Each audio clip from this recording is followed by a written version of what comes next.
4月22是世界地球日，台湾乡土文学作家吴声举办新册发表会，伊收集这40年来含树仔议题相关的诗文，希望讲会当将这本册呢提供给政府，当做政策参考。伊也建议政府着爱针对着树仔设一个专职单位来管理，还个维护生态，也会当避免大概风台来的时阵呢，世界定出现这树仔乌白草或者是倒规边的情形。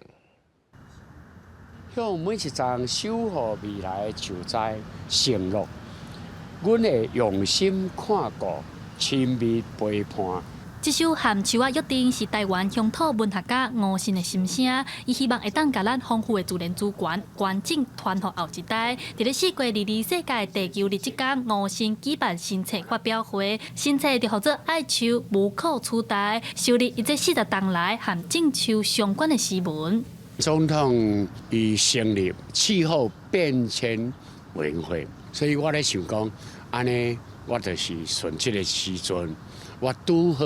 完成着这本含台湾种树啊种种的问题提出真济具体的建言。这本新书《爱树无可取代》，其实收录老师将近40多年的这个文章，从1982年一直到2025年。另外，吴声嘛针对种树仔的议题，向政府提出政策建议，亲像近摆若拄着风台，台湾城市树仔跌倒规片。吴声针对这个问题提出建议，认为政府应该设一个相关的专职单位来管理，因为目前台湾树仔土地管理权并无清楚，多数拢是请外包的工程来处理。建议讲，咱一定要成立一个比如类似新加坡。新加坡伊所有的绿化植栽拢是迄个做国家公园管理局